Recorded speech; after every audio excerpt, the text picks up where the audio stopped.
Fakakta Comedy Funhouse Network.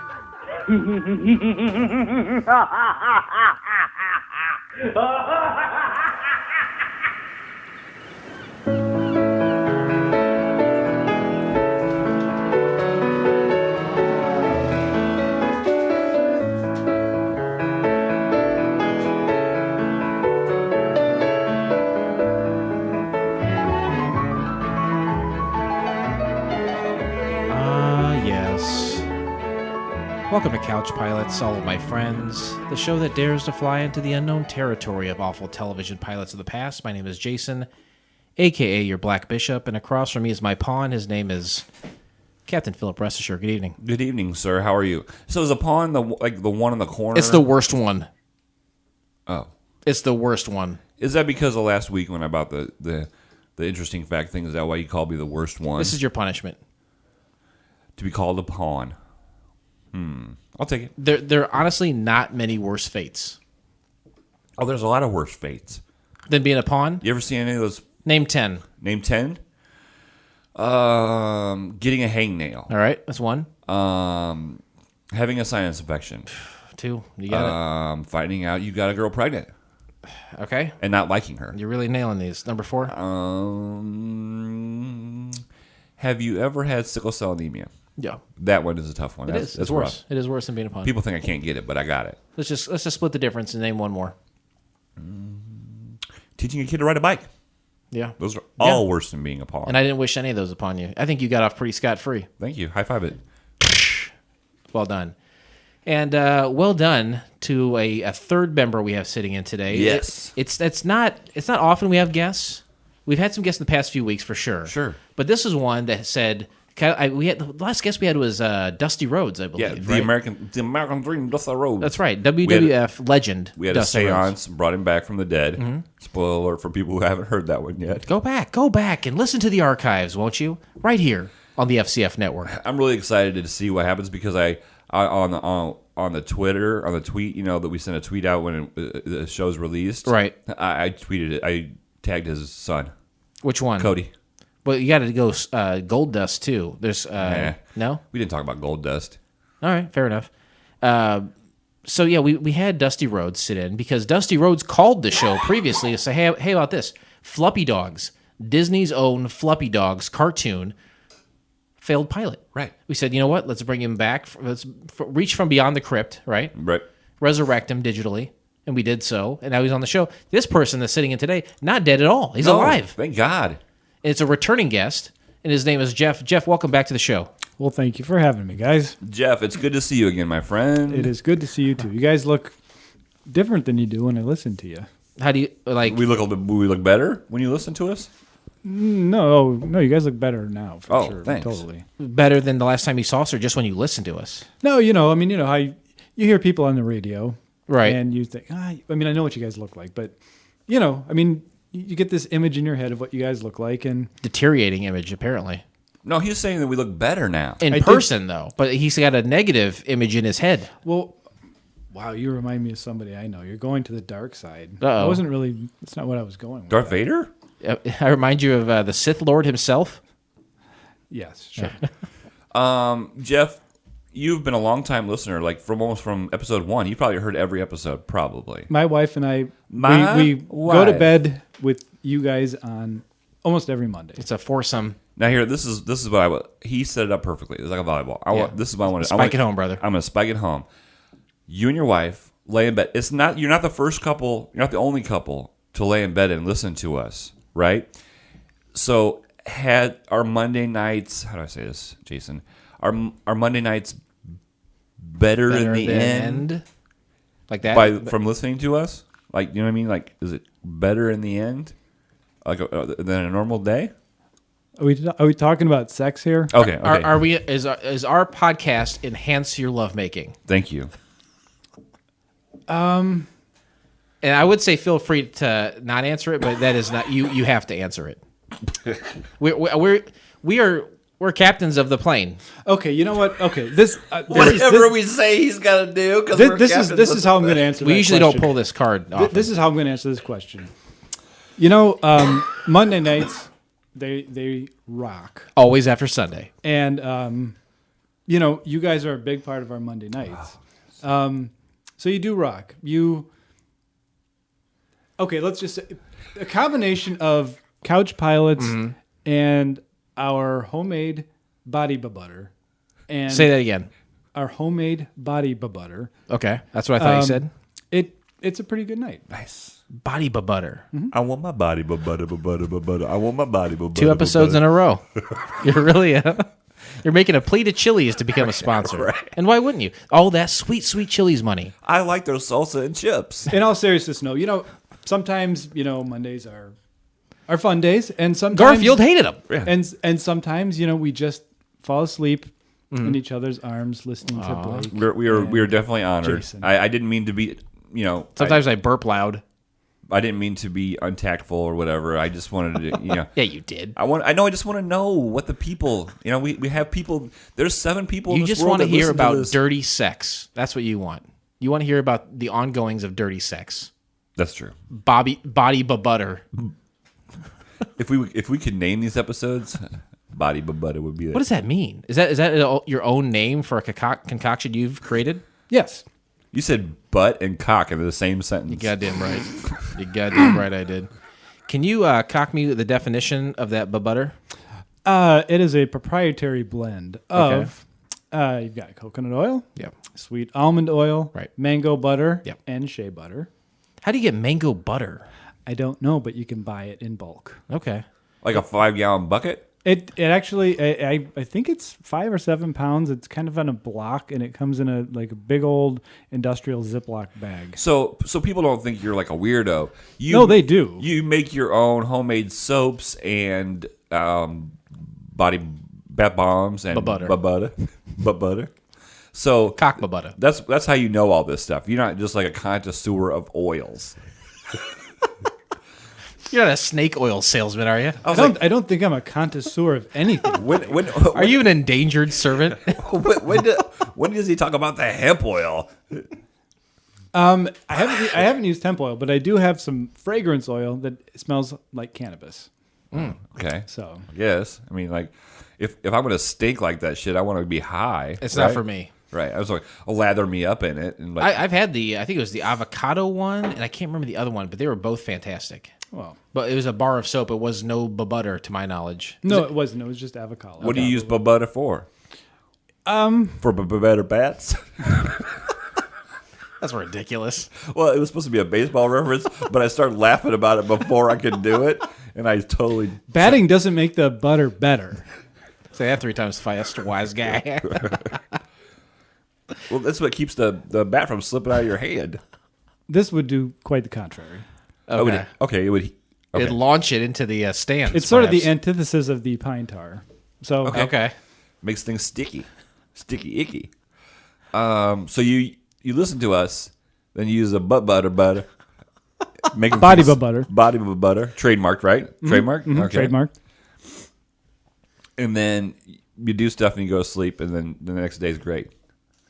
Yeah, you No, nailed the it. next day You isn't nailed always it. great. I mean, Great a lot of job. times we have to work, So we read some fan feedback from you last week, where we had mentioned you and you gave you a shout out, and we had.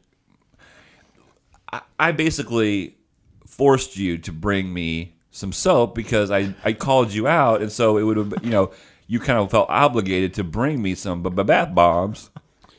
Oh, and just Baby. we don't. I don't call them bath bombs. I mean, you can. Some people call them bath fizzies. That seems a little. Yeah, that's kinda gay. What I make are bath grenades. Whoa, jeez. Well, bomb and grenade to me are in the same echelon. They are. And I One's think. one's more manly than the other. Like I think grenade is yeah, pretty bad. yeah. Do you have an ISIS scented bath bomb Not yet. It's in in the production. works? Yes. In the works. Nailed it. Smells like a decapitated head. Gross. That's the line. Okay. Now I know where it's at. There it is. But you're the bath. We'll call them bath bombs that I have brought for you today are an experiment inspired by something that's truly not of this world. It's glorious. Ooh. Oh, okay. Yeah. So that was my inspiration for this creation, of which you guys are. Well, my wife has already taken a bath with not one of these. I mean, I didn't give you a used one, but she's taken a bath with the same batch. Gotcha. You are the first sort of recipients Wow. of these very special. Well, we are honored. Thank you so much for that. That's awesome. And yeah, you're saying that he had. His wife smells delicious. Great, delicious. Is that wrong? Red delicious. Why'd you look at me like that was wrong? That's a compliment, right? I didn't know you. It is a compliment. Oh, that's the right adjective to use for a lady. Have I ever used a right adjective? Almost never. Okay, then. Like, does this? I don't know. Just does that look like anything in particular to you? Yeah, of course. It looks like a Hostess cupcake, right? Oh, that's cool. It looks like a cupcake. That's exactly what it looks like, right? That was It smells delightful. the aforementioned So, otherworldliness. so you put these in the bath when you're starting your bath. You put I some people do that. I mean, I tend to fill the bath up and then put it in. okay. But do it however you feel. All right. Well, I look forward to using this. Uh, As a pilot, it's stressful. Being a pilot is very stressful. People And it can be stinky very stinky. He farts all the time. up in the cockpit, Nope. and it's just not a lot of circulation of air. You probably don't open a window. Right. Well, I do open a window. That's how I got the sinus infection from being up here. But no, thank you very much. Seriously, I can't wait to use it. And Well, the scent was inspired by your comment because I said to myself, self. I wasn't going to steal your line. No, but, go ahead. what would a couch pilot's bath grenade Mm-hmm. or some such fizzing effervescent tablet smell like? And your comment was it probably should be fruity. So I went with that. Yeah. I thought we were more fruity guys. Or a couple, I don't or a see couple it as fruity fruity. guys. You were talking, Blake, about how he had Jeff here had sent us some comments, and then ultimately had said, "Hey, when are you guys going to do the Ghost Rider?" Right. A failed TV pilot. Right. And the answer is right now. Today, this is what we're doing. Well, this is really convenient because I'm here. This Right. is very convenient. Had you happened to watch the show? Mm-hmm. Even more convenient. Things are working out to our advantage. I remember a while back, maybe a year ago at this point, where we were discussing this, and you had told me way back then, "Hey, what about the Ghost Rider?" I had since found it, and the show is structured such that we went by decades for a while, but now we kind of jump around to space things out a little bit. And you know Keep it what? fresh. As soon as you said Ghost Rider, boom, top of the list, Nice. right? So this is why you're here today. Not Frequent- only a for frequent the flyer. That's A right. frequent flyer. If I've ever seen one. Cashing in his points Again. to take a trip. I decided to pass again on the autographed underwear and come on the show. Yeah, You're in the minority, my friend. Mm-hmm. Blake, do we have fan feedback today? Oh yeah, we got some fan feedback on yeah. on the Instagram. All right, let's start. We got so much stuff here. Do we really? Well, yeah, sure we do. Fan feedback, of course. We reach out to you every Monday. Free of charge. No charge. Free 99, as Big E always says, right? Right. And what we want from you is to reach back to us, right? And you get frequent flyer points in doing that. If you listen to the show, if you share the show, you're a frequent flyer. You get frequent flyer points to add up to great things like signed underpants, like Jeff said. Signed aviator My glasses. wife got a pair of the glasses. Yeah, I bet she liked those, didn't she? Wears them to She sleep did. every Monday. Right. No, those Like that's cosplay. a little bit too holy to be bringing into the mix there. That'd be a weird cosplay, wouldn't it? Yeah. I'm dressing up as my two favorite. No one podcast knows hosts. what you're What talking is about. cosplay? I don't know what We'll that show you some photos after the show. Right. But yeah, you can get an array of surprise prizes, right? And ultimately, everything that comes into the show is calculated from the 7,000-pound non-electrical machine. Two of them now, Right. known affectionately as the Pachinko machine. Right. If you share a link, if you like a link, if you tell a friend, if you download the show, if Tell you, an enemy. Definitely tell your enemies. Know your enemies. Keep your enemies close, and your friends not so close. The enemy of my enemy is my friend, I am your enemy. and you're my friend. Oh. So yeah, you get frequent flyer points for all this stuff. Absolutely. Hence why Jeff is here. He listens all the time. They download it and they, Boom, points. And we give him extra points because his wife and him listen at the same time. So That's a multiplier. Although we're getting one less download, they're still doing it and keeping their marriage. That's closeness. ultimately what I think Right. this podcast is actually helping Saved your our- marriage. Yes, it's saved our marriage. He jumped. You're about ready to take a step. He jumped. Yeah, jump over there. All right, so we got some fan feedback from our Instagram. We posted a picture of the show art, and it says, "New episode out today. Is funny. It's a funny episode and one of our best. We review the adventures of Super Pup. Check it out. Blah, blah, blah. Yakety schmackety. All kinds of hashtags. Lori Garcia, our friend Lori, she says... The first lady of Couch Pilots. Yes. It's only a matter of time before someone creates a Tumblr blog that's dedicated to fan fiction of Richard and me. Yeah. I would like nothing more than for someone to start up a Tumblr page and do fan fiction about Richard, Lori, DSJ. It would Tyler. We wouldn't have to do as much work as we do. We could just read it each week and then be done. I hate work. Okay, I don't want to do work every week. This is what I do want. You were talking before about how we should do a pilot of behind the scenes of Couch Pilots, origin right? stories. Right. We should have Tyler write that and incorporate all the frequent flyers. Yes. Have our few listeners do all the work for us. Wouldn't that be great? We could finally retire. Right. And so I put there needs to be a Couch Pilots fan fiction Tumblr for sure. And then we posted on Instagram as well. We posted the show art for Kung Fu Next Generation. And Lori Garcia says, "Hooray, you played my voicemail." And the almighty Conrad gave a shout out. You know your show is the tits when both of us give fan feedback. Yeah. And I said to myself, type to this. Lori, we love you guys, and we think your tits are nice too. Yeah. Perfect. That's exactly what girls want to hear. And she put damn straight. Oh, yeah. When you tell a girl she has nice tits, you know what? Do it when you don't know them. Because if you know them, it doesn't seem like it's a big deal. They've been friend zoned. On our YouTube page, somebody left a comment when we did season 8, episode 4, when we did Super Nerds. They left a comment on our YouTube page. Terrible pilot. It said, "Very good." They got frequent flyer points. All they wrote was 2 words. Who said that? Was it that Rico machine? No, Rewind Remix NCS. Did you favorite that one? Can you like that? I don't know how Instagram works. No, it wasn't. No, it was on YouTube. Okay, I don't know. You know what to do, YouTube? I do. Okay. We got more. Keep it coming. Jeff, do you mind if we keep going? By all means. I can save some of this if you want. This is from Dustin, our friend Dustin from Drunken Lullabies. Hey, and what he did was he shared a link. Now, we had Big E on not too long ago, and I shamed him. He loves the show. He listens to all of them, but he likes the posts instead of sharing them. So Dustin piggybacked on that, and he shared a post and wrote something with it. It says, hey, you should listen to Couch Pods today. I'm listening on my lunch break and already laughing within the first few minutes. Jeff, first few minutes, do you usually laugh?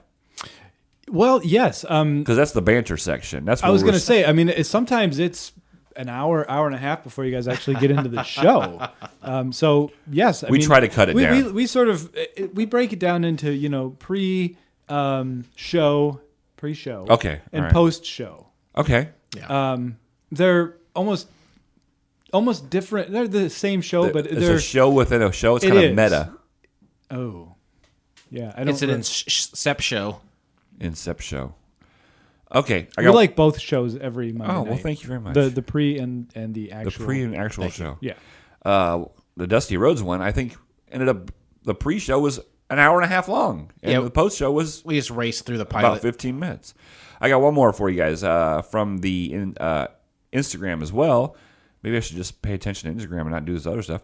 Lori Garcia says, this is from Battletoads. Lori Garcia says, I'm one step away from calling Pawn Stars and asking them if they sell Battletoads. Quote, clever joke for anyone who's a fan of the internet. Does anybody understand that joke? I don't. I mean, I consider myself, I like the internet quite a bit. Oh, if we're just talking internet, I love it. Oh, you know what? I don't think there's ever been anything invented that was better than the internet. I sent you a picture, I think. The printing press, maybe. Yeah, I guess you got a point. Eli Whitney and his printing press. Yeah. Mm-hmm. I own the NES copy of Battletoads. Yeah, Remember when I sent that picture? Yeah. Why did that make it into our Instagram? Well, I don't think that we should read our fan feedback from ourselves. But you still could put it out there so people could like it and comment on it. Okay. I went out of my way to take a picture with that NES cartridge. How much did it cost you? I don't know, like $1. Nice. Is that it? Is that it That's for fan, fan feedback? that's fan feedback. We had a whole bunch. Thank you, listeners. Thank you so All much. 7 of you. Let's See, board and this. the thing I like about the show is you learn stuff too. Like I didn't know. I thought Eli Whitney invented the cotton mather. So The cotton what? the cotton mather. No, that's not a thing. Okay, No. but see, I didn't know that. Nope, you're wrong. That's why I like this show. It's Ladies and gentlemen, the captains have turned on the fasten seatbelt sign. Dearly beloved, we are gathered here today to witness the union of failed television pilots and actual airline pilots in holy matrimony, which is an honorable estate that is not to be entered into unadvisedly or lightly, but reverently and soberly. You may now kiss the ring. You know what? I'm thinking that you should do the honors on my 4th wedding. Yeah, That was good. sign me up. All right. I came up with all that. When you get married, I'm still going to be your best man, I'm right? never going to get married, and you'll never be my best man. Okay. Hey, you're my number one, bro. I'll take it number 1, bro. I can still wear a tuxedo. I wish you just wear a tuxedo all the time. Like that's just your outfit. Like when you're going to show up somewhere, we know that's what you're wearing. Right. Last week when we had the pilots, National Pirates, Yeah. ARG, National Pilots Day, we were discussing my best man speech, which Right. I've had since the second day I met you. I wrote a best man speech. Do you do that for anytime you meet someone? The next day, do you write a best man speech for that person? Yeah. So every person you've ever met, Yep. Every guy. With- okay, Because I with- can't be a best man for a woman because that's a made up honor. right? That's true. That's true. Good point. Great point. Thank you. But so you somewhere you have a file cabinet full of best men speeches for every man you've ever. Yeah, there's met. a shed out back. You've seen the shed out back. I didn't realize that's what it was for. But we were talking about it, and you again stated that I would not be your best man in your wedding because you would never get married. But even if you did get married, you wouldn't be your best man. And I made it perfectly known that during that wedding reception, Yeah. when it's time for the best man to give that speech, I'm going to walk in front of that guy and say, that's fine. That's totally fine. okay, because I wrote some good stuff. Can you give us a taste? There are very few men that I can honestly say that I would have male-to-male sex with if my life depended on it. This gentleman standing before me with his beautiful bride, fill in the blank, is that man. He has given me hours and hours of friendship, entertainment, and to be honest with you, he's the only guy I know that has moving gloves with him at all times. And then okay, right, Yeah. we Yeah. go down a little bit, blah blah blah. Sure. Skip And to the next section. In May, we have spent so many hours together outside of podcasting. Mm-hmm. I feel as though our relationship continues to grow. And again, if necessary, if my life depends on it, I would have sex with this guy. So reiterating that you would penetrate me or be penetrated by me. Yeah. Essentially, my grandparents are going to be there, and this is a speech you would give. But they would understand. That's a bond we have, bro. Okay. Bros before hoes. Faux show. Today we discuss the pilot episode of The Ghost Rider from the year of our Lord 19 plus 90. Woo! Good year. seems like a long time ago. Great year. It was a long time. How did you find out about The Ghost Rider, since you mentioned it to us? Well, I am old enough that I actually do remember seeing this on TV. When it aired, do holy remember guacamole. And then I pretty much forgot. I mean, it stuck with me for maybe a week or so, and then We've been alive for a lot of these that have aired, but I don't remember seeing any of them. I don't remember ever seeing any of these. This is a is monumental incredible. occasion. It really is. And I think it's safe to say that I remember, if I think back to watching it, I enjoyed it. I liked it. And, sometimes when you revisit things, they're not always the way you remember them. Oh, absolutely. Had It's some kind of like you guys. Had some. Whoa. But between hearing us week to week and then seeing us in person Yeah, again, it is. In a good way, though. No. Okay. I mean that in a good way. like the I do. Sith Lord. Mm-hmm. Okay. Yeah. Butt butter. Just like that. Hey, if at any time we feel bad about ourselves, we just look at each other and say, butt butter. Let's lather us up with butt butter. Well, every episode. It's trademarked, though. Can we say it, or do we have to pay you every time we say it? No, you guys have my permission. You can say butter all you want. Nice. Only you Hey, guys, though. that's the Any clo- other podcasters out there, hands off. That's the closest thing to a sponsorship we've ever had. Boy, 19 plus 90. 27 years ago. How old were you guys? Ooh. 9. I was 15. How old were you? I was 23. 23. All right. Mhm. My wife All would have great been ages. 14. Nice. High five that shit, You Jeff. said you were 15? Ow. I was He's- belated on my part. He's I'm saying that sorry. his wife is a younger woman. Oh, yeah. That's a high five if I've ever fucking heard one. Here's ladies like older guys. Really? Yeah. I don't understand it, but I'm certainly the beneficiary. Right. Sure, yeah. I hear that, brother. Yeah. Amen to that. Shoo. 1990, it feels like a long time ago, right? It's been a while. I was a freshman in high school. Yeah. I walked through the doors of East Peoria Community High School For the first time? for the first time, and I said, how many of these women am I going to conquer? Mm-hmm. And then my sophomore year, I decided to start doing it. The freshman year, you took a break. The freshman year, I just kind You're of gearing up. I looked around. You really got I to lay looked in the around. land? Yeah, I had to get the lay of the land. Very good. Always like to say, hey, let's transport our brains. The whole body doesn't need to go.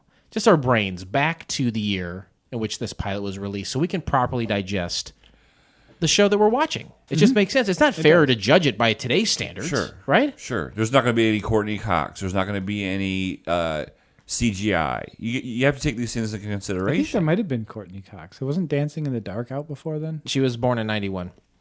That's not... You know what? It's not in my interesting facts section, so it really is. It's who's to say when Courtney Cox was born? Like no one knows the I think answer to after I think it was when she got married. that. She was born when she got married. I think so. That's how they do it in India, Because isn't it it? was... I remember as Cox Arquette, so... Okay. Ooh. David Arquette. Cox. Yeah. Yeah. Cox and A lot butt of in one butts and sentence. cocks. That's what the name of this episode is going to be. Butts and cocks. What happened in 90? What happened in 1990? Do you know? I'm going to tell you. That's what I want. Is I want you I to talk like that now. I'm going to tell you. tell me, Butterbutt. January 2nd, Sting joins wrestling's Four Horsemen. Nice. Now, see, we've done 1990 a handful of times, so I'm Right. really digging deep Sure. on some of these facts and these events from the year. So, are you a wrestling fan at all, Jeff? Mine go back to like Bobo Brazil and Reverend Love Tiny Bobo Hampton. you say Reverend Tiny Hampton? What kind of fucking name is that for a wrestler? That's incredible. I love that What kind of name. name is Bobo Brazil? Well, I was trying to. Okay. Or Rodney Piper. I mean, Ooh. come on. That's R.I.P.. Weird. Rodney. You know Sting? Do you know him? I was thinking of that. What's his name? Tantric Sex. Yeah, that guy. The one that. The Police. Yeah. yeah. He has sex for days at a time. Does he really? Sure. How do they do that? Anyway, so Sting the wrestler had the paint on his face, Right. I think back then he had short blonde hair and short the colorful blonde hair, yeah, makeup. yeah. And he joins wrestling's Four Horsemen with Ric Flair, Woo! Arn Anderson. Oh, I thought you were going to do Woo again. And Ole Anderson. Yeah. I don't know that guy. I know Arn Anderson. Ole Anderson. Oh, Right? yeah. Yeah. The Four Horsemen was original. The NWA. It was the NWA National Wrestling Alliance. Used to watch that all the time. I love the Four Horsemen. They come out, the four out, Was the Anderson boys, Flair, and then was there another one who was There would be one that would break off once in a while and a new one come in. Sting joined them then. That's awesome. That's a big thing because they were bad guys. They were the bad guys. Yeah. Did you like that? I always like what you do with your hands. And so that had to have been a big turning point for him to turn to a bad guy. Nice. That's my Godfather thing. Is it? Yeah. April 1st, it becomes illegal in Salem, Oregon, to be within 2 feet of nude dancers. Woo! You ever been to Salem, Oregon? That wasn't even an April Fool. That was like a real law That was a real law. on April 1st. Yeah, How many it people seems took that ill-timed. seriously? Nah, me. What if you have a 2-foot penis? You would be right up next to that naked woman. That'd be a real, I think you'd have to Bummer. be 4 feet away then. I guess, Or 2 feet and 1 inch. or tape it to your chest. You guys ever been to Oregon? You know this guy knows what I'm talking about. The taping it to the chest part. Yeah. I've never been to Oregon. I would want to go there. I want to see where they filmed Twilight. I've seen all those. That's the movies. reason to go. I've seen all those movies. Jeff, you been to Oregon? I have not been. I've been in Portland, and they say they have a ton of strip clubs here. You got to go see some of the strip clubs. I said, I don't know. I don't really care about strip clubs, so I didn't do that. But it seems like there's a lot of them out there. Really? And this, I guess this would make sense if there's so many strip clubs. Maybe being within 2 feet of nude dancers. Well, how are they supposed to give you a lap dance if you're 2 feet away from them? I don't know. That's a real boner killer as far as I'm concerned. Yeah. Strip club? Yeah. Jeff? Have I been? Yeah. There was a chain called Diamond Dolls when I lived in Florida, but they had Band-Aids over their nipples, and Because they all hurt their nipples? I didn't ask them why. Chafing. I don't know. And they had, I guess essentially what you'd sort of call Speedos or Swim trunks. swim trunks. That reminds me of when we It went was a hot look. Swim trunks and Band-Aids. to Boy. Johnson City. They had pasty things, clear Band-Aids things over their nipples, and they wore 2 pairs of panties.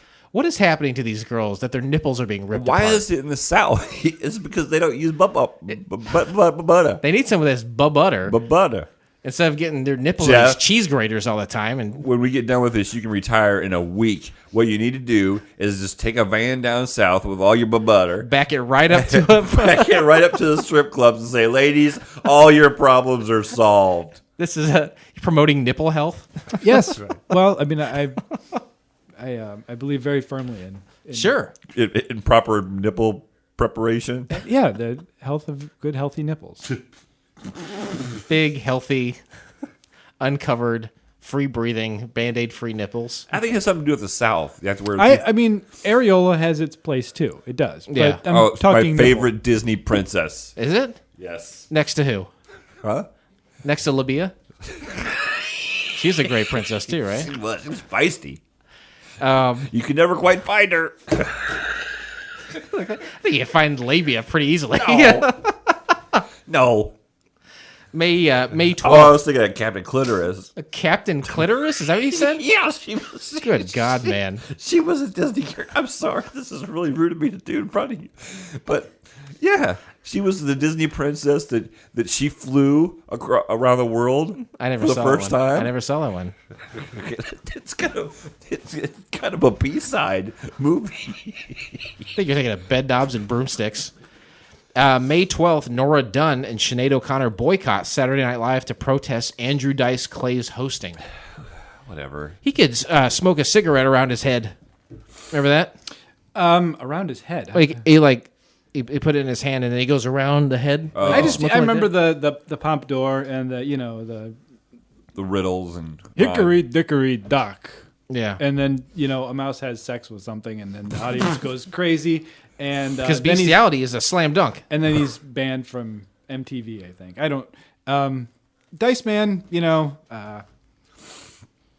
there's a time and a place. there was. There was an era. The 1980s. Kind of like Hammer, or, Right. Oh, yeah. Or Parachute Pants. Right. Sure. Vanilla Ice. V-Ice is what I call him. Or Rob Van Winkle. Vanice. I think the 80s was a time for characters, right, in Yeah. comedy. Like you had Emo Phillips, the unknown comic. You had Bobcat Goldthwait, Gilbert Godfrey, all doing these Sticks. characters. Yeah. I like Dice. I think he's a real smart guy, actually. Sure. And he that's just as a character, which is smart. To me, it's like Kiss, He right? was, he was selling out arenas. Yeah. Who am I to judge whether it was right or wrong? The guy was selling out arenas.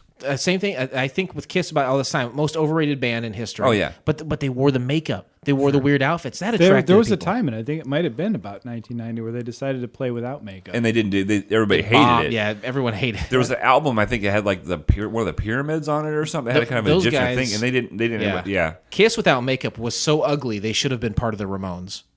Ooh, that was good. That's a good That was joke. good. That's a good joke because Very all the good. Ramones are very ugly. Oh, they're mostly all dead too. And which making me uglier, rotting corpse. Right. 1990. My brain's there. We're there. I'm Jeff, ready. Jeff, where your brain?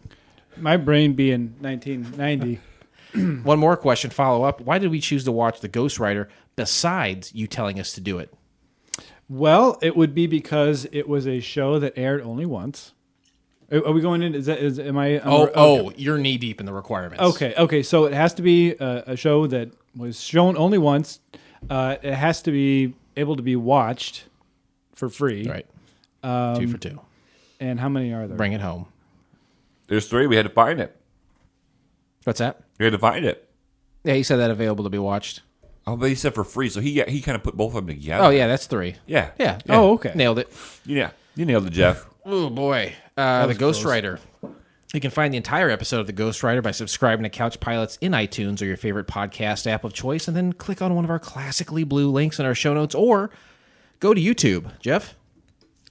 Yes. Yes.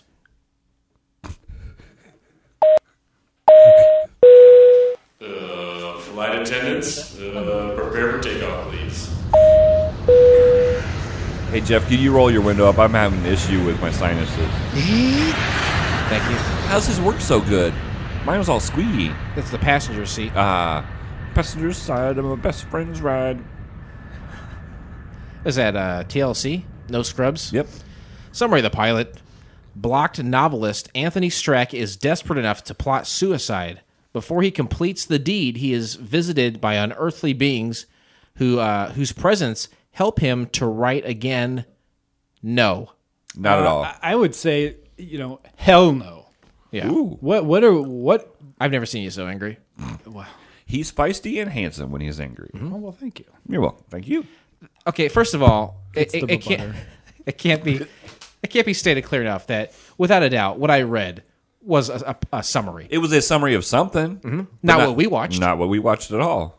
I mean, I would say, like, if the show had followed that theme, maybe it would have gone on for more than a pilot. Yeah. Anytime someone's plotting to kill themselves, I'm in. How do you have to plot to kill yourself? Either you're going to do it or not. Well, no, but there are myriad ways to do that. You could Record it on cassette tapes, side A and B. Yep, and do 13 cassettes. That's right. But I just think that, like, you're not really plotting. Like, when I hear when I'm plotting to do something, I feel like there's this long plan. Wait, say, okay, I want to hang myself, right? Right, just Say, boom. say, you got to get the rope. yeah. You got to learn how to tie that. Get a rope. You got to learn how to tie New that York silly City. knot. Yeah, the hangman's knot. I think Woody Guthrie sung about it, right? He sang about everything. Oh, well. This thing kills fascism. Is that a guitar? No, that was I think that was Chicago Farmer. okay. Nice. No, but I think if you want to kill yourself, you have to plan it out. You can't just. I mean, you could just jump in front of a semi, I suppose, right? Yeah. But if you could plot it out too, I think like people that plot probably they probably want to go out in a spectacular way, in a blaze of glory, right? Like Bon Jovi. like Bon Oh, Jovi. yeah. When we shot down. Rest his soul. What? God, he looks good even at the age he is. I don't- I think the shorter hair looks better on him. He looks great. He's aging wonderfully. He's aging gracefully, I would say. Interesting facts. What do you think about that? We're gonna start him. Yeah. Interesting facts is where you scour the internet Yeah. and you find out things that maybe you're kind of pulling back the curtain, finding things that people didn't know. I'm really sticking my nose in places it shouldn't be. Oh, definitely, and you can tell because there's usually scratches. I come in with a dirty nose. Oh, dirty nose. But there's one thing about this rule. This interesting facts is Please, pray tell. it's called the Conrad rule. Okay, which means you don't tell anybody if you think this facts are interesting. Jeff, you lay in bed with your wife on Monday nights. You listen. Interesting facts come on. Covered in butter. Butter. Do you just put your hand and just right on her shoulder and be like, for the next 15 minutes, don't even look at me because it's too tempting to say, oh, that's interesting. You can read someone's eyes. Behind blue eyes. Honestly, whenever I hear Jason talking about the interesting facts, I mean, I go back and maybe it's some from the earlier years when I think calling them interesting facts is it's a bit subjective. It was a misstep on our part, one we cannot and will not take back. Right. Mm-hmm. Because we already printed out cards. But no, during that time, I'm usually, hand on the shoulder, and I just say something like, "Don't touch me." Sure. Yeah, no, that's right, because so much of communication is nonverbal. If you guys make eye contact or have any kind of physical touch whatsoever, you're going to communicate in some fashion what you think about these facts. And that's not fair to your partner. So I've had people call me and say, hey, you know what? Anytime you say interesting facts, my anus tenses up, you know, or I go into the corner and I go into a huddled position until the section is over. And that's perfectly acceptable. Right. Don't quantify the fact to anybody. Right. You can quantify yourself. If your wife is sitting next to you and she's like thinking to herself, Jason says something, and she's like, oh, that's interesting. She says it to herself. It's fine. She's not breaking any rules. But when she turns around and looks at you dead in the eye, Jeff, and said, that is interesting, I can understand how there's to be some bath grenades being thrown. Yeah. It's tainting your experience, or anyone's experience for that Don't matter. taint anybody's experience. Taint. This is a taint-free zone. All right. Interesting facts. There's a couple here. I do want to start with a little bit of information, actually, because there's not a lot of facts about this. But there's some information about Anthony Perkins, who stars as Anthony Strack. Okay. And y'all know Anthony Perkins is Psycho, right? Sure. He made. I think he was in most of the Psycho movies, right? They made like 4 of them, I think. Yeah. Yeah. Oh, and just for people listening out there, like when you're telling your spouse about this, don't say Anthony Hopkins, because they get a completely different view in their head. Yeah. And she's like, I don't see Anthony Hopkins. I mean, he's right there. That's Anthony Perkins. I mean, you know. Yeah. I know Anthony Hopkins wasn't in Psycho. But if you say Anthony Pie, would she then assume it was Perkins? God, that was bad. Can you just say take back? Take backs, because 3 people looked at me and went, I'm going to save you real quick. Anthony Hopkins was in a movie a couple years ago where he played Alfred Hitchcock. Alfred Hitchcock directed Psycho. Oh, Circle Anthony of Life. Perkins in Psycho. Circle of Boom. Life. Nailed thanks, it. buddy. Okay. Always got my back. Back to back. Anthony Perkins, while young, Perkins was a very shy person, especially in the company of women. According to the posthumously biography Split Image by Charles Weinkauf, he had exclusively same-sex relationship until his late 30s, including with actors Rock Hudson and Tab Hunter. Those are like the most manly names I've ever heard in my life. Yeah. Rock Hudson, he was a good-looking dude. Like, chicks dug him. He was gay as the day is long. Oh, yeah. Artist Christopher Makos, dancer Rudolph Nureyev, composer/lyricist Stephen Sondheim, and dancer/choreography Grover Dale. Perkins, Hello there. not bad. Nice. I tried. Perkins has been described as one of the 2 great men in the life of French author Patrick Lusau. He's banged a lot of fellas. Just banging dudes left and right. More power to him. Rock on. Rock Hudson on. Perkins reportedly had his first heterosexual experience at age 39 with actress Victoria Principal. Really? Recently on Just Life. Remember that? We did Yeah. that show? It was all right. Yeah. So the first time he had sex with a woman was with her? That's a pretty big That score. fucking guy is batting 1,000. Think about it. Think about it. He's like, I've been sucking dick for 30 years, and then he pounds Victoria Principal? Not bad, my friend. Sheesh. He did that on the location filming The Life and Times of Judge Roy Bean in 1971. How do you get him to change? How do you get him to convince? Who convinced who? Victoria Principal, if she's flaunting that around. No, but was she convincing him? Listen to this. Listen to me right now. Victoria Principal, we saw that was like from 1990-ish, right? Right around this time. Okay. She looked great there. Think about Victoria Principal, 1971. She had to be like 20 years old. Yeah. Hey, All right. at some point you got to try potatoes. I guess so. Yeah, a lot of holdout on potato eating. He met photographer Baranthea Barry Berenson the following year at a party in New York City. They married when he was age 41. On August 19th, 1973, he had 2 sons, actor Oz Perkins and musician Elvis Perkins. Now, they say he was diagnosed with HIV during the filming of Psycho 4. Perkins died at his Los Angeles home September 12, 1992 from AIDS-related pneumonia at age 60. His urn inscribed, "Don't Fence Me In," is in an altar by a bench on the terrace of his former home in the Hollywood Hills. Here's the kicker. His wife died 9 years later in the September 11th attacks. Holy. Wow. That's pretty wild, huh? That is wild. That's pretty nuts. Wow. All right. Let's focus on interesting facts. I got 2 solid ones here. Kurt Paul is listed in the end credits as Paul Bearer. The Undertaker's Best friend in the whole world. manager, Paul Bearer. He's the cemetery caretaker. However, his scene was cut from the final version of the pilot, which aired on network television, but it remains in the unfinalized work print of the pilot and can be seen online on YouTube. So we'll talk more about that scene for sure, but it was left in. Apparently, it was not on the TV. At the very end of the credits, a freeze frame used as a background image for the production company's title shows a man sitting up in a coffin trying to strangle another man standing next to the coffin. This freeze frame is from another scene deleted from the work print when Mr. Strack is attempting to come up with a scene for the novel, dictating his thoughts into a tape recorder, and in the background behind him, the scene is shown with the coffin and the 2 actors. It can also be seen online on YouTube. And I do remember that scene. Right. I'm sure And you it was guys- a reel-to-reel, which I thought was kind of cool. He had a reel-to-reel Oh, yeah, tape yeah. recorder. That's the way we do this podcast, yeah, reel to reel. Yeah, we do all things reel to I reel. see it over there. Yeah. Yeah. I didn't even...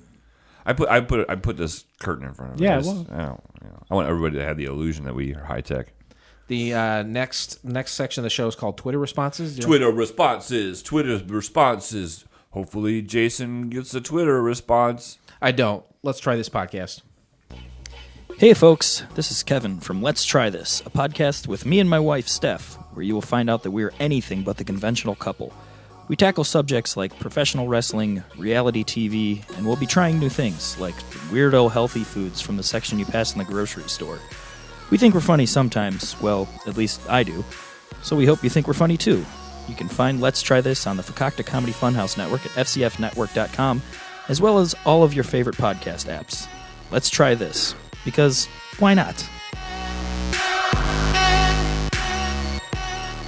I love that saxophone is now in vogue again. Yeah, all right. We're bringing it back to the old school. Yeah. For some old fools. They're so cool.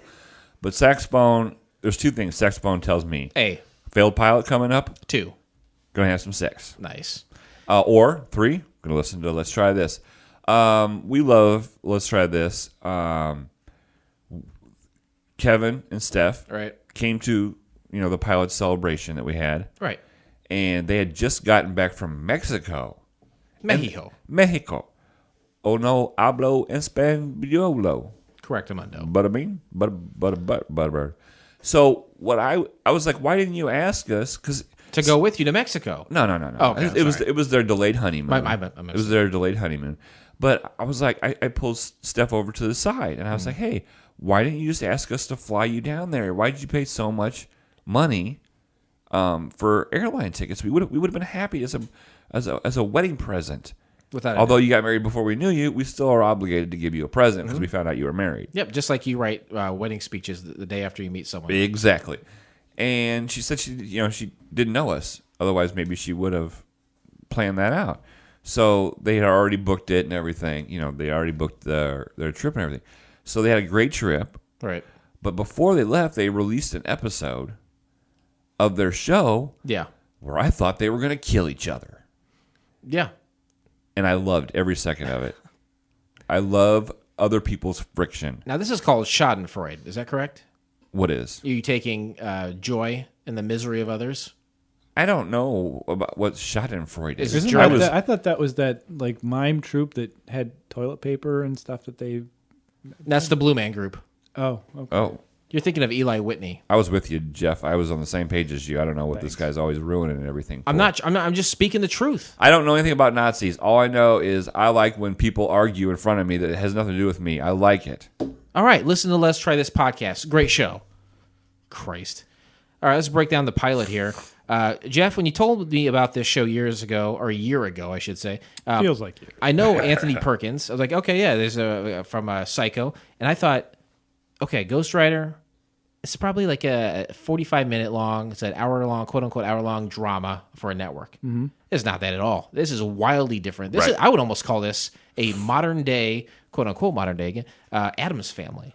Sure. It's very bizarre and dark. Right. And it's a sitcom, though. Yeah, it had to me, it had the Dark Shadows kind of feel to it. Like, I look-wise. have no experience with Dark Shadows. I wish I could. It kind of had that look Well, to it. I remember seeing Dark Shadows as a kid, but I don't remember it. And it's definitely not like any other sitcom of its time. Sure. No, for sure. And to me, that would give it a leg up. And we can dig into some of that on Turbulence. Get a leg up. Yeah, they go some body and dark places in this. They absolutely do. The beginning is kind of a panning through a study. You've got like melted candles, skulls, open books, things of the occult. Kind of like you is a little bit darker than the backdrop for like the Elvira pilot. But it had that kind of stuff. It had the kind of stuff you would associate. And on the YouTube, the one we watched, it had the timestamp. I think that's what it's referencing in the interesting facts section is that, this is an unfinished, unpolished version that left a couple things in that, you might not have seen when it originally aired. Sort of like a director's cut. There you go. Yeah, for sure.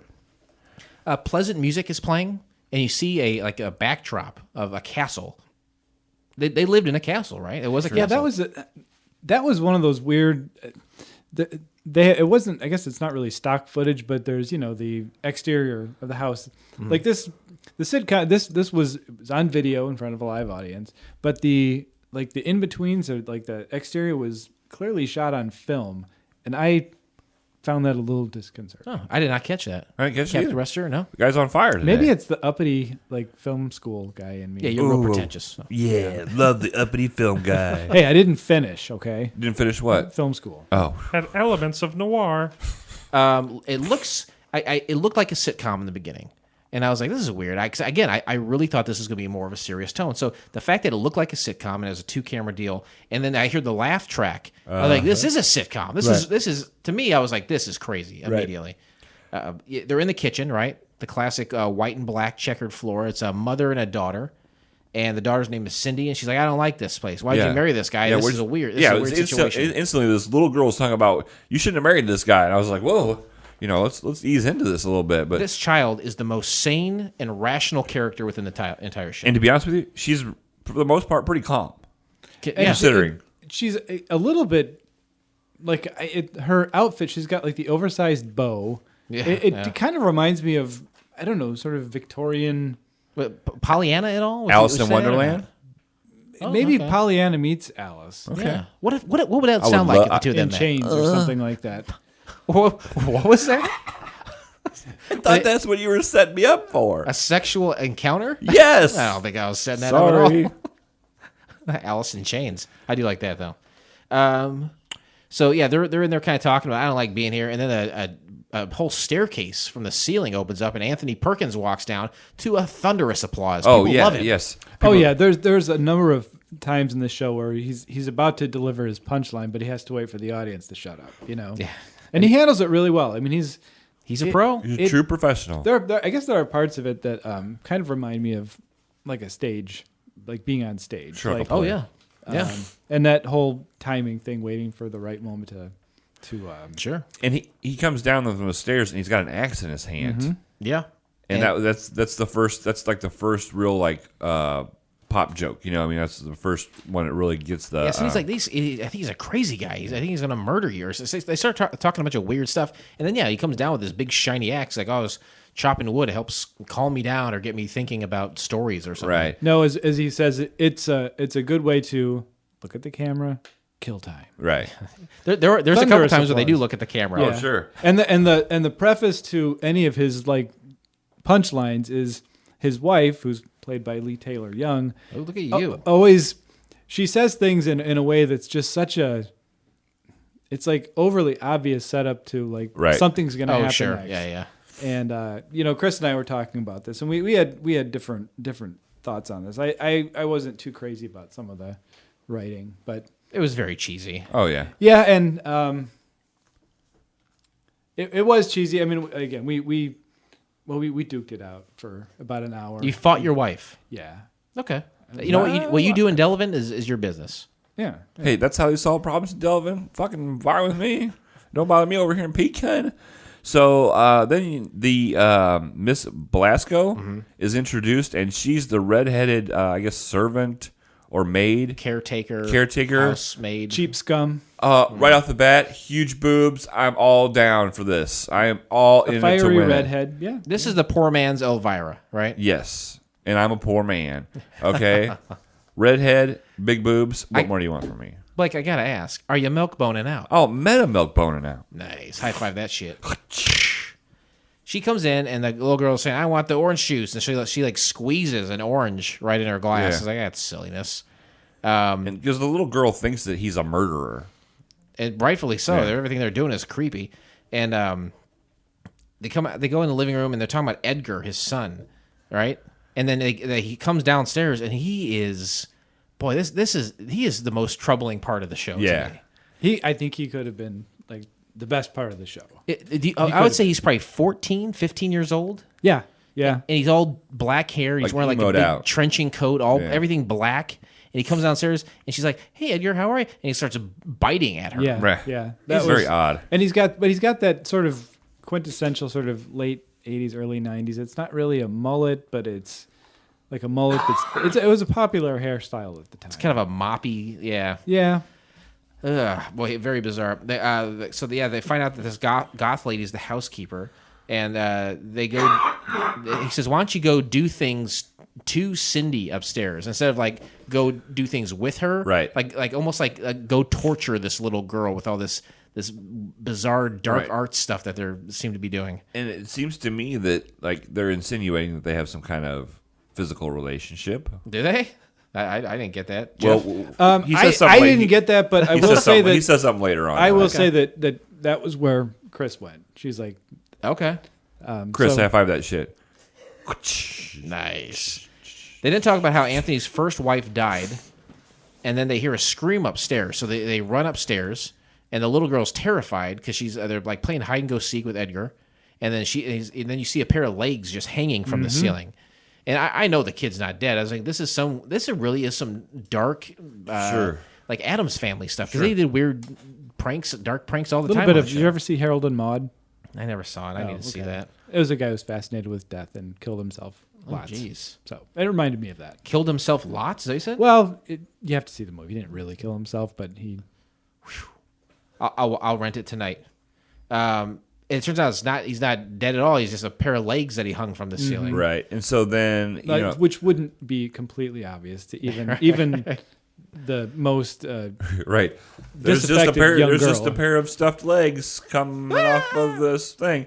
So, then his dad says, you can't be doing that stuff. We're going to punish you. And he's like, yes, please do it. So Edgar is super into punishment and BDSM. To me, this is sexual here, right? Thank you. He says, I can't spank you anymore. The last time I did it, you tipped me, right?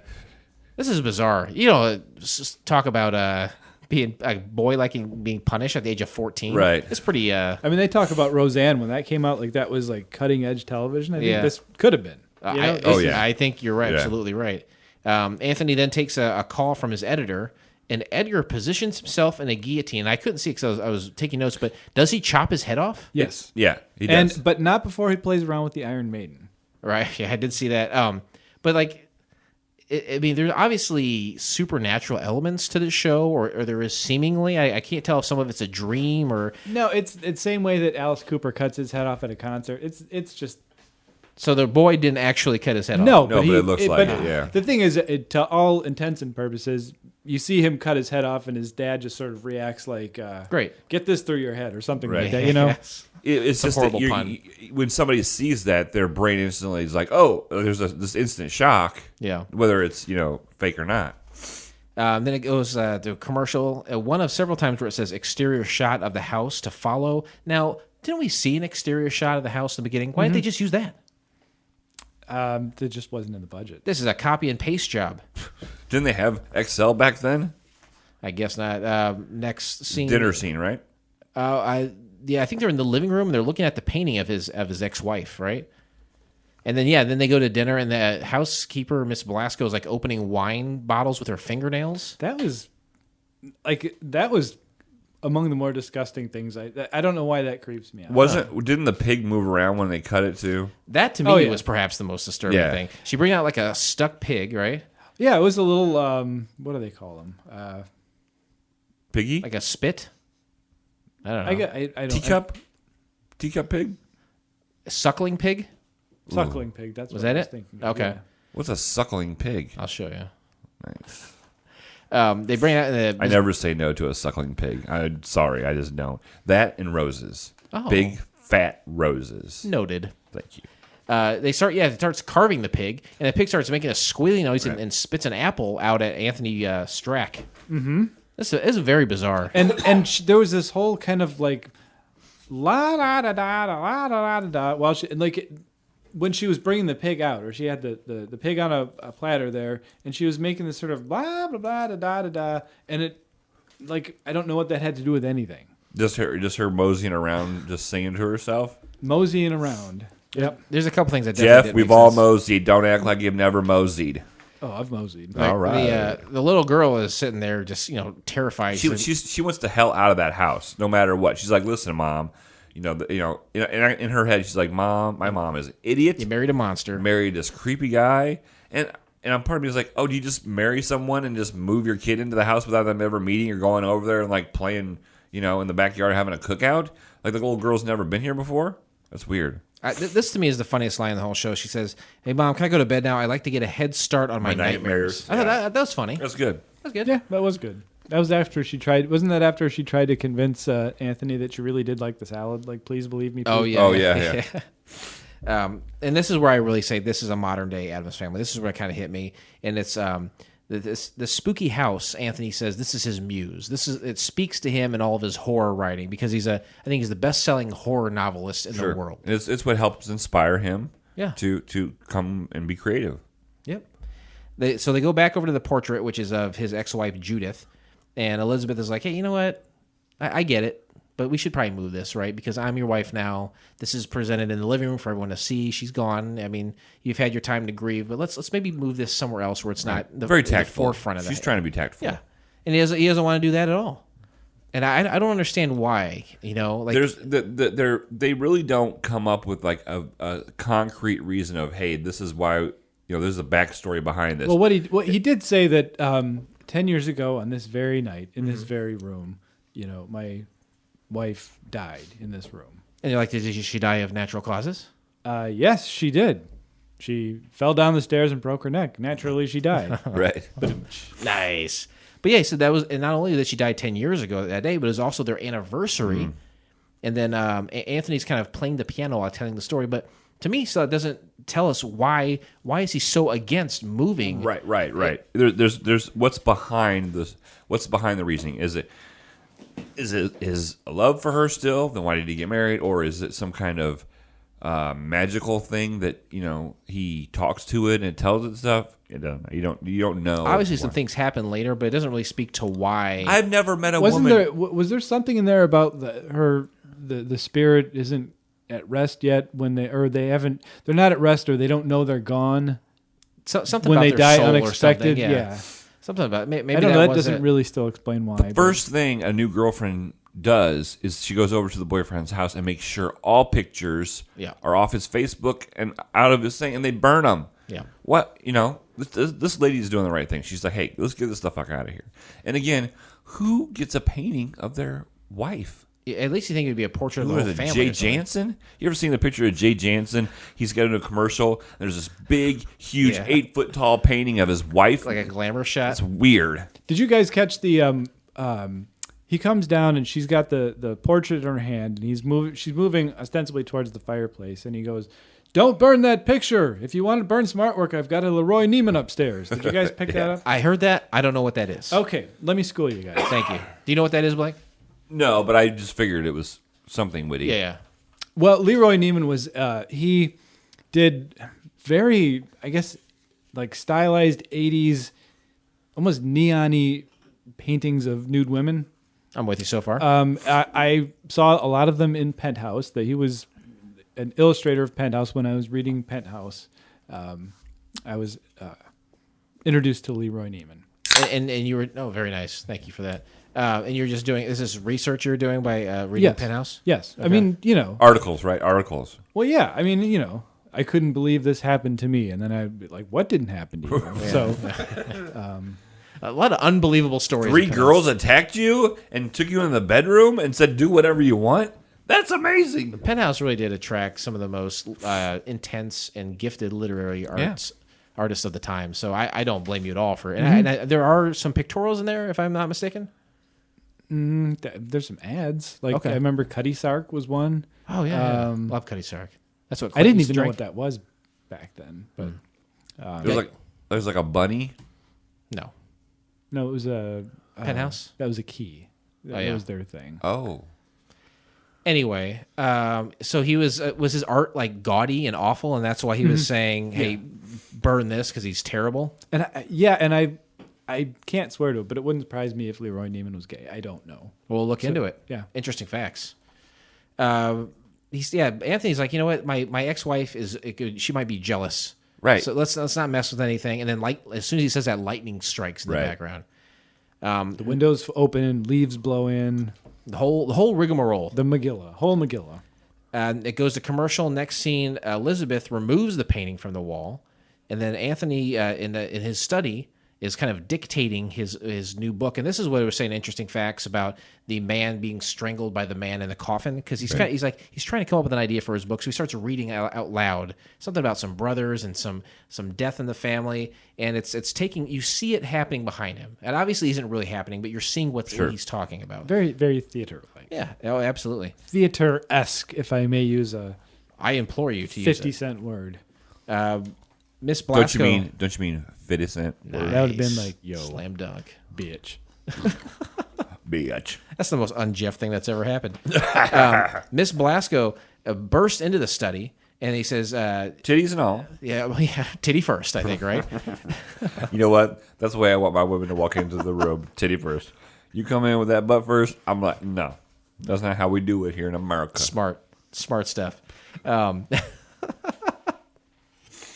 She bursts in because the painting's been removed, and then they look at the painting, and then the wife is not in the painting anymore. She's disappeared. It's just a chair. It's just a chair. It's an empty chair. Yeah. So the body and the face are all gone. It's just the chair. And then Elizabeth does one of those very stereotypical like woman screams from like B horror movies. Yeah. Her screams are always just over the top. Can't find my words, but like melodramatic, I guess. Yeah. No, I hear what you're saying. Commercial break then, I think, again or something, because they say exterior house shot to follow. That night, the piano is playing by itself, and Cindy is scared. And then Miss Blasco arrives wearing like lingerie that Edgar bought. I think for they her. call him a teddy. I think is what they. I always like to say that the word. No one says the word teddy anymore. I feel like that is a phrase from the 1980s. No one says teddy. But this is what I talked about earlier when I said they had the sexual tension from earlier. Cemented here. Yeah, it's definitely cemented. And you know what? All I have to say is mad props, Edgar. Way to hit that. Well, do we know he's hitting it? Oh, he's hitting it. High five. It is implied because what was the line there? Mrs. Blasco, should you really be wearing that outfit in front of Edgar? Well, he bought it for me. Why not? He bought it for me, and then he's got a pipe in like a smoking jacket. He looks like Hugh Hefner, right? Yeah, he does look like Hugh Hefner, a young, disturbed Hugh Hefner. Penthouse's own Hugh Hefner. Yep. But she is looking so fly. I don't know. I'm into it. Oh, yeah. Fly is another word from that era, I believe. Right, fly and teddy. Mm-hmm. She was wearing a fly teddy, my man. Times were so much simpler then. Elizabeth approaches the playing piano, and then a ghost talks to her and then pushes her down the stairs. Yeah, just like the ex-wife had died. Yeah, and then it goes to the next scene. The EMTs are there. They're kind of tending to her, and then they leave, but not before getting an autograph from Anthony, they know him as this writer. Sure. Mm-hmm. And then one of the EMTs really kind of steals the scene by like really pumping his fist, like yeah. Well, and there was another one of those like wait for the laugh thing because they're coming downstairs after she falls, and he says somebody says call an ambulance. He goes no. She's already dead. Oh, yeah. And then you look over and she's starting to move. Oh, no, never mind. Call the ambulance. Yeah, there are so many jokes, little pun, jokes. Cheesy little pun. Little pun absolutely. jokes. And then this is when Edgar decides to run away. He leaves a note saying that he's gone. Yeah. Right. And so then the next scene is this fake cemetery. You could have went on location for something. This is just... I've heard of the Beach Boys Pet Cemetery, but you're saying this is a fake cemetery. Right. And this cemetery, do you guys know Ed Wood? Are you familiar with Ed Wood and his body of work? The black and white kind of cheesy director. Yes. Plan 9 from Outer Space. The cemetery brought me back to like Ed Wood because it was, look fake and the tombstones are clearly styrofoam because a couple of them fall over and they don't really make a noise. And so I would like to think it was like mad props. An homage to EW. Could be. There you go. And then so then the dad comes and finds him and tries to talk him into coming back. And if I may say, this is like where I start to, in my opinion, this is where the show is going downhill. Yeah, it's fast.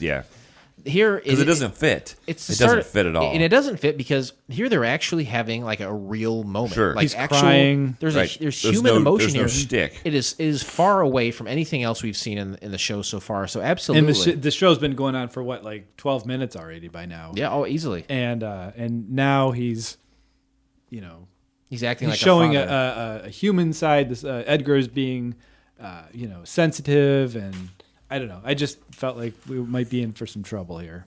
So they're kind of getting it together, saying, come back to the house, blah blah blah blah. Sure. And then Paul, we mentioned in the interesting facts too. He's the graveyard groundskeeper. He arrives, very bizarre. Yeah, he's like wants to give him a full tour or something like that, doesn't he say? This does not need to be here. I don't know what this is. I can show you where somebody drowned in a vat of peanut butter. And he stuck to the lid of the coffin. I bet there's some writer who loved that joke so much that he just let's create a character around it. Yeah, I'm going to shove this in no matter what. It didn't make any sense. No, it was kind of like... And he says, "Oh, you're Anthony Strack. I've read all your novels. They really blew my mind." and Anthony Perkins looks at the camera, goes like, "Obviously," or something. I forget what he said. I can tell. Yeah. Like that. There's a lot of like looking at the camera and like he's. I don't know. Yeah, a lot of breaking the fourth wall and kind of nodding to the audience. That's a good way of putting it, yeah. So they get up and leave, and then Paul's there looking like a boner, and then the ground under the mother's grave starts moving. Right. Almost like the movie Tremors. Remember that movie? It was a lot like Tremors, or a giant mole. Mole. I literally have starts moving like a mole or tremor. So perfect. Well, Reba McEntire, right? For Tremors? Yeah, she was married to Richard Gross or whatever Kevin that guy's. Bacon? No, is that everybody's been married to Kevin Bacon? What's the best way to get rid of moles? Anybody have it? Tweet us. #mole removal. Well, if Chris were here, I could ask her. There's, I think, a stake you can drive through them, or there's some. We have moles too. It's outpatient surgery. You can be in and out within an hour. We can take it offline. Yeah. But I am very interested if any of our listeners have I've heard of juicy fruit gum. I've heard of pinwheels. It'll get right to you. Oh, taste this. Gonna move you. All right, sorry. Edgar and Anthony arrive home, and Miss Blasco offers her services. Oh yeah, and I'll be like, I like some service. Yeah, some services. Miss Blasco takes the kids to bed, and Elizabeth says, "You know what? I'm going to stay in the house after all. I was very apprehensive about it. My daughter doesn't care for it. So there's some weird ongoings, but I love this guy. After this showing of emotion, I'm going to stay in the house after all." So then Anthony's like walking around the house and he's shutting it down for the night, and he starts to hear strange things and noises. Yeah, strange goings on in the Strack mansion. Absolutely. And then what appears is this robotic skeleton. What? Sticking out of the paper covered stairs, right? And has like a wedding dress on. But it is so robotic that it completely takes me out of like what it's supposed to be. You know what I mean? He's supposed to have this mystical conversation with his ex-wife, when in actuality, when you're watching it, it's such a horrible robotic. Well, is it a robot? I felt like I thought it was a marionette. I thought it was like a string puppet. Okay, I thought it was maybe a midget in the bottom part, and then the head and arms were a marionette. Boy, that's what I thought. Complicated. I felt like it moved pretty well, but then like the arms and head were stiff. I guess when I think robotic, that's what I mean. It's just the arms and head. I make this vow to our listening audience: I will not go back and watch it to confirm. Okay, right. Absolutely will not watch it. Anyway, Judas the Ghost comes back in robotic form or marionette form or just a small man's penis, however it is. Comes back and they have this lengthy conversation. Yes, it was overly unnecessary. It really was. It was just a way for them to get a few more like one-liners in there, like something's been eating at me, Yeah, right. And, the one thing I want from you before we part ways is one last kiss, but with no tongue. Yeah, don't worry, no tongue. And if this was made today, they would have done CGI and it would have been. Sure. But it's should have been smokier. Yeah. See-through-ish. I mean, that's why we didn't see Boba the Hutt in the first Star Wars because they couldn't do it. They couldn't do it. Right. They have footage of it and it looked terrible. Yeah. And then the remake in like sometime in the aughts, they re-released it with him in there talking to Han or something. Is that right? Yeah. But we'll give this credit because during this conversation, there is one sentence that said that every Couch Pilots, every IBWIP fan should know. During the dance, they said, it's been a while. Yeah, I caught that one too there. The piano plays, they dance, her arm falls off, and she says, you know what, I get it. Goodbye. Right. Oh, my arm's gone. I'm out. He's a little rusty on the twirl. Ooh. Yeah, and she disappears. And then I think, did it happen? Is there anything that we've seen that is? I mean, I don't know. The ground moving was weird at the gravesite, right? He didn't. Was it really the kid, or did he put like a fake head in there when his head got chopped off? I mean, what is there really a supernatural element to this show? What's real and what's not? Or is he real? just like a crazy guy, or did he maybe fall asleep and Or is he he had a just little dream? I think you're thinking about it way too Or- hard. I just took it literally for what I saw. Okay. Or is he in the process of writing a story and is living it out in his mind? I don't know. Well, that's almost hitting on, we'll have to get to that at the end, but And we're almost at the end, thank God. Cindy arrives at the top of the stairs like, hey, I heard something. What's going on? And Anthony's like, hey, I think I have the ending to my newest book. And so the next day, the family's in the living room, and Anthony goes up to Edward's room, and he sees the portrait of his ex-wife that they put up there, and he wipes a tear from it. It's kind of bizarre. Weird. that was touching. Yeah, it's very touching. Anthony then talks to his editor on the phone, and he loves the new book. It's one of those classic shitty sitcom conversations Yeah, where where like, the he one- repeats you- everything he says in Right. order for the audience to know, and then Right. he answers it. You say you like the way that The ending? the ending where she comes back to life for a few minutes. Yeah, So you want to know how I get all my ideas? I write from experience, right? Yep. End credits to follow. Turbulence to follow. Please remain seated as we are now crossing a zone of turbulence. Boy, oh boy, did this not work. Do you know what some of his books were? I don't think I caught him. You got some? Oh yeah, I wrote them all down. Let's hear okay, it. so These are the books that the character wrote, the Unheard Scream, like in space. The Horror of It All, The Witching Hour, A Ghost Walks Beside Me, Kill Me With Your Smile, Oh, and my favorite, Am I Dead or Am I Just in Pittsburgh? That is the best one. that's good. This guy did his homework. He did, without a doubt. Why didn't this work, Blake? It was very cheesy. Like Jeff said, about halfway through this, it drops off. Once they have this cemetery, it just doesn't fit together like the first half of it. That scene didn't work. The ghost thing The went ghost off thing way didn't too work. long. Yeah, so it's like we got a whole bunch of these jokes. We're gonna tell them, we get a perfect way to lay them out. Yep. But then they're like, oh shit, we only got 15 minutes here. We need another. We need another 8 minutes. They said Adult Swim isn't invented yet. Yes, so, yeah. exactly. And so if it was sticky the whole time through, I'm fine. Or if it was meta serious all the way through, I'm fine.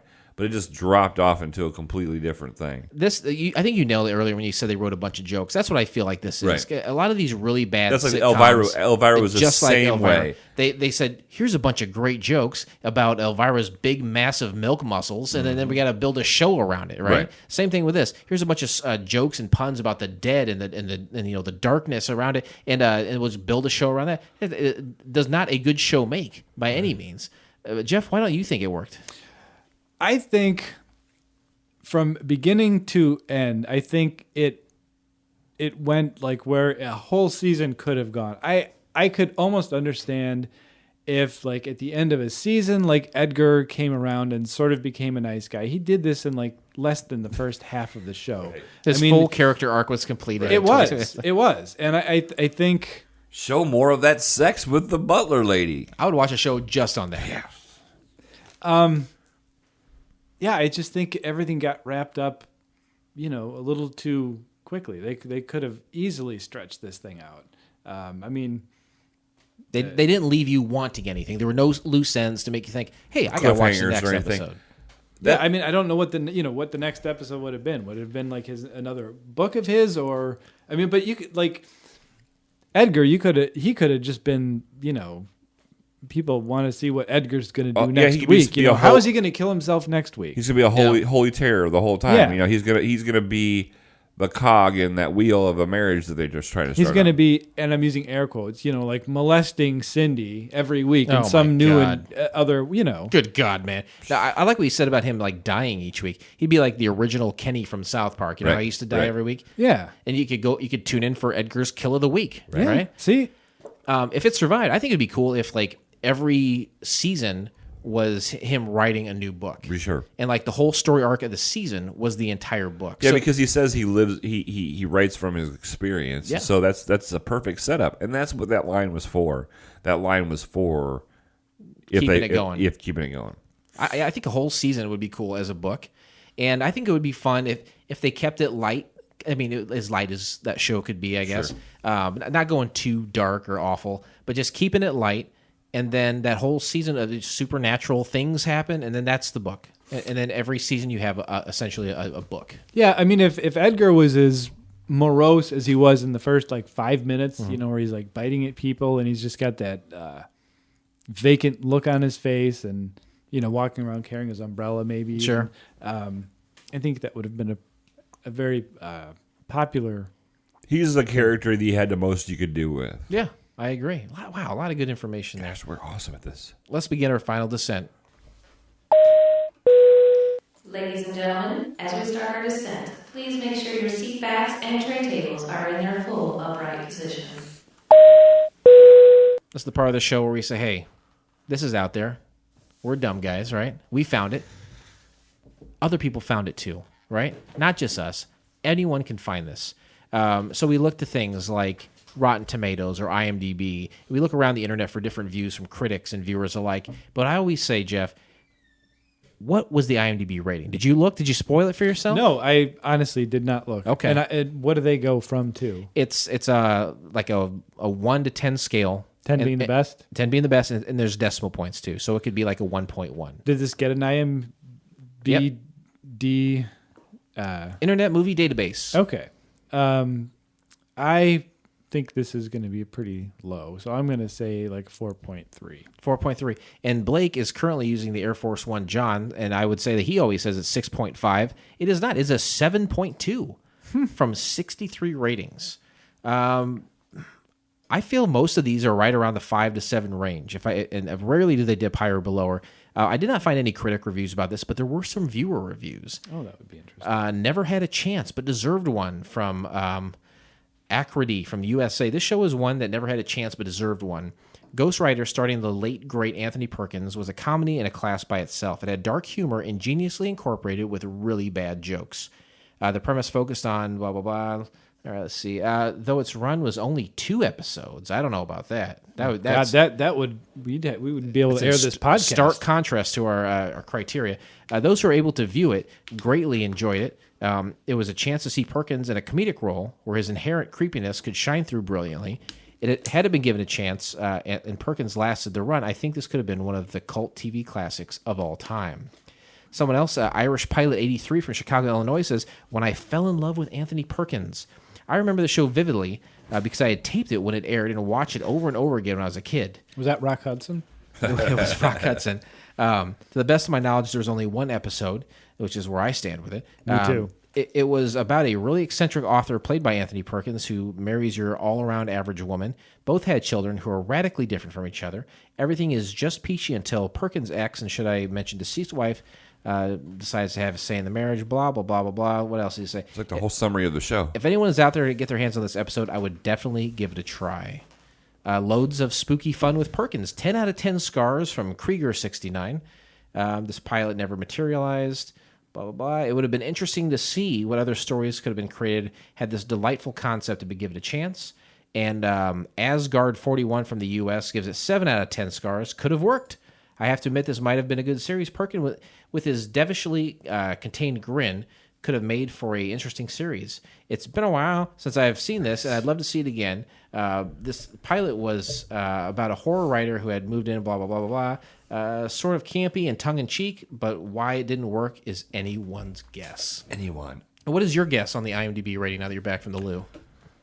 6.5. No, 7.2. God damn it. 7.2. Close. You were closer than I was. What did you Ladies and say? gentlemen, welcome to FCF Airport. I don't even remember. Local time 4.2, is something like that. 11, Something like and that. the temperature is 69 degrees. You- For your safety and comfort, please remain seated with your seatbelt fastened until the captains turn off the fasten seatbelt sign. It's almost impossible to guess that IMDb score because they're always so crazy far off from what I you can't would hardly think they even would. say IMDb. You did it. Nice. Good job, Jeff. Thanks. Landing. We're done. Time to rate it. And we do so by taking a look at one of our favorite classic television sitcoms from the 1990s known as Wings. We say a 1 to 7 scale, looking at the characters, number 1 being the worst you can get. That's Roy Biggins. Uh, Now, which one is he? Is he the Terrible. mechanic? No, he's No, the, what? The fat. Okay. He's the. How do you not? He's the fat guy that runs the competition. Aeromass. Aeromass. I remember Crystal Bernard, Sure. and then That's a number 6. and then the guy who ended up doing that movie with Paul Giamatti about wine. 5. Okay. Lowell Mather. Yeah. Thomas Hayden Church. We don't use him anymore. He left the show. THC. Interesting. We don't use Thomas Hayden Church anymore because he left the show and was replaced by Brian Haley, friend of the show, Who actually. sent us a very long email one time. He so definitely did, for Puchinsky. We threw, They replaced the person playing the character with another person. Well, he's a different guy. Oh, okay. He It played a wasn't guy like- named Bud Bronsky. Oh, okay. They didn't Roseanne that shit. Okay. Sarah chalked that ass. daughter looks exactly the same, right? Yeah. So the worst you can get is Roy Biggins, and the best you're going to get, number 1 with a bullet, is Brian Hackett. Brian Hackett. He's the best. Just like Gillette once said, it's the best a man can get. Jeff, our guest, I turn to you. How do you rate The Ghost Rider? You know, after having seen it, and I admit that I watched it probably 2-3 times. Nice. Okay.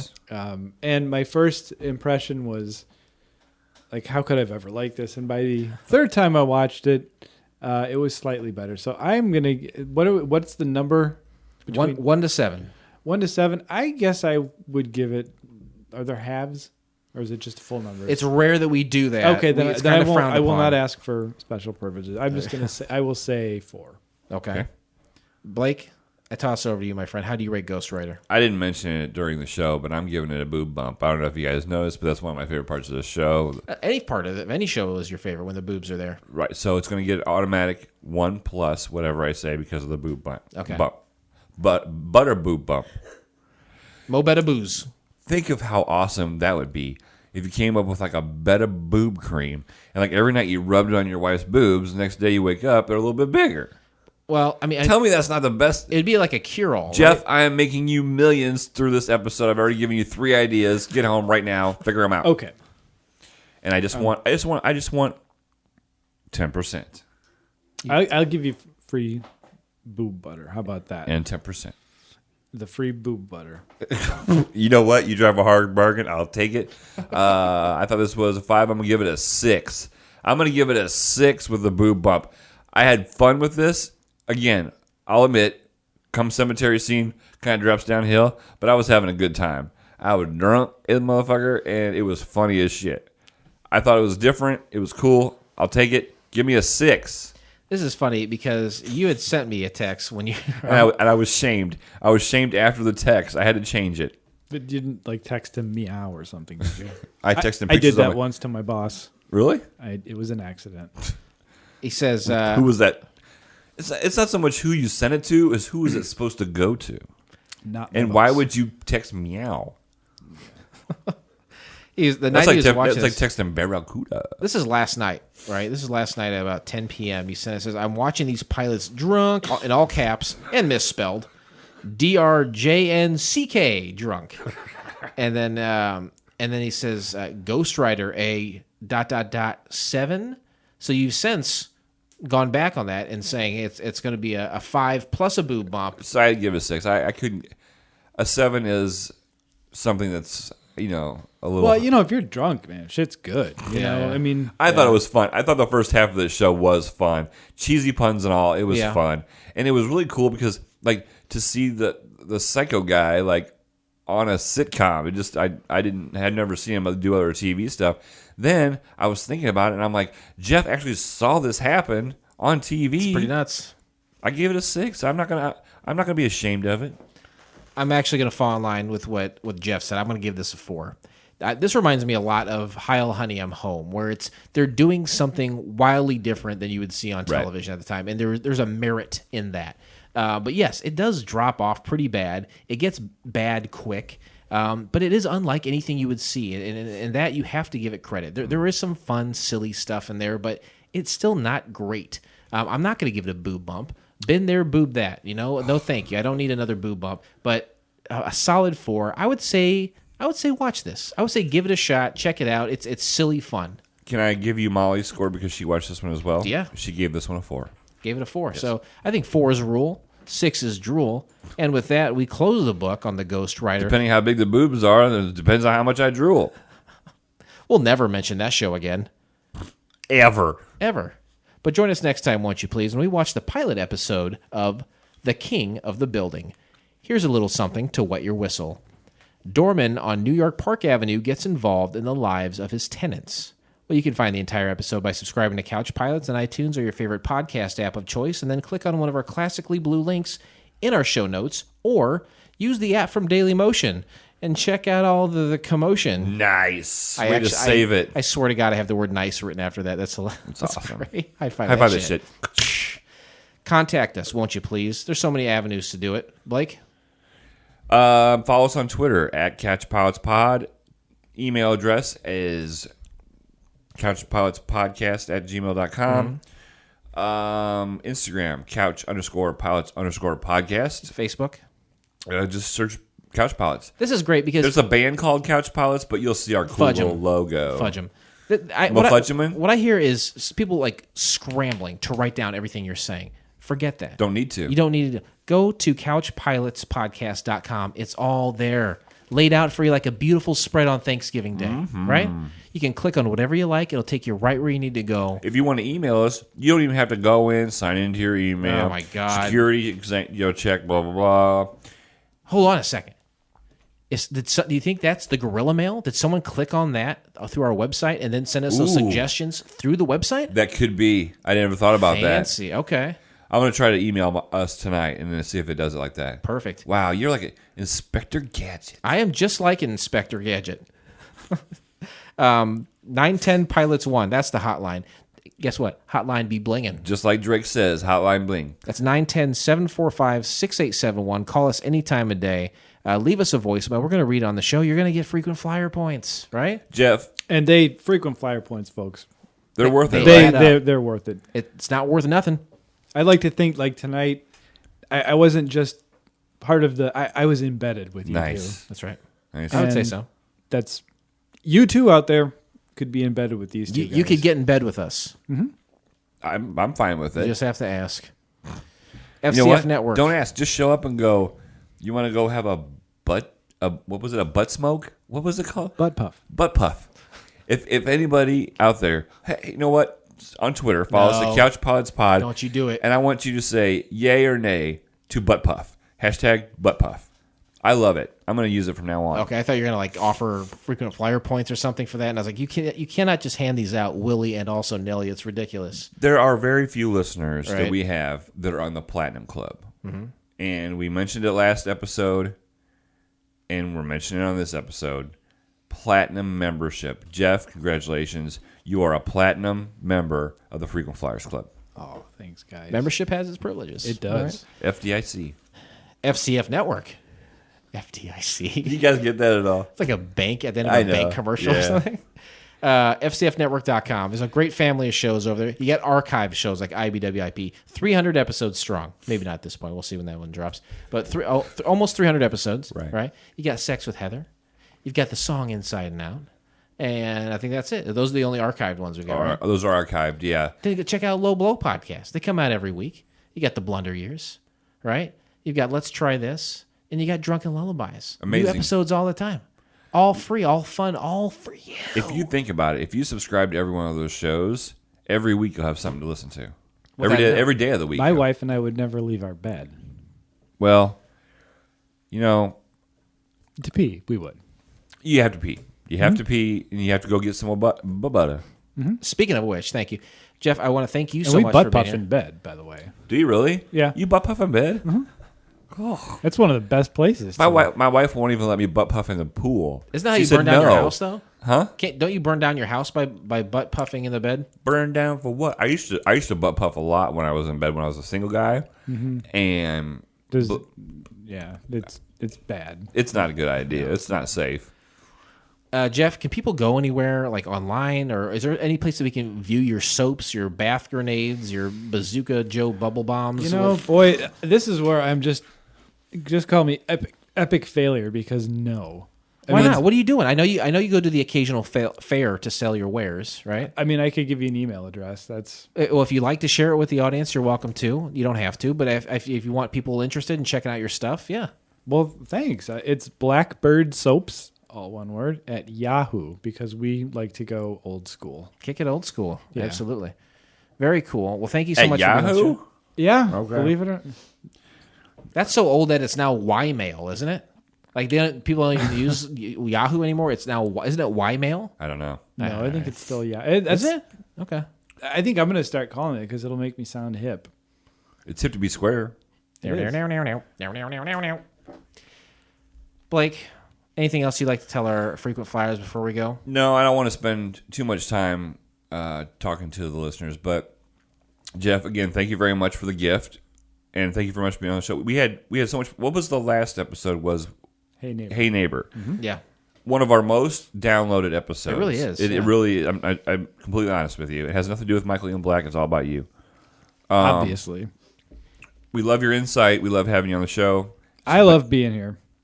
Wow. Next time, bring your wife. Okay. See if she'll be on. Okay. If she'll feel more comfortable, we can like set a bed up and you guys can just lay there like Yeah, can I get, like, John kind of- Lennon and Yoko Ono? We'll even We'll have a paint the bed in. microphones to look like cigarettes. Could we just so you do can the butt whole puff from the show, bed. like all of us in a king size bed? I would do it. Do you have I a would. king side bed? You know damn well I don't. I don't either. You made me rap about it recently. We're we doing could it. invite the press over. That's you know what? That sounds like a great. That sounds like the 100th We'll episode. watch a one-off pilot for peace. Oh, I like the sound of that. That's great. Fans, interact with the show, listen, tell a friend, and we love you and we cherish every moment you're together. I cannot wait to get in the bed-bath. And I can't wait to say that this pilot may have been rough, but it's always a smooth flight here on Couch Pilots. Thanks, everyone, especially you, Jeff. And we'll see you next time. Butter. Mo Butter Blues. On behalf of Couch Pilots and the entire crew, we'd like to thank you for joining us on this trip, and we are looking forward to seeing you on board again in the near future. Have a nice day.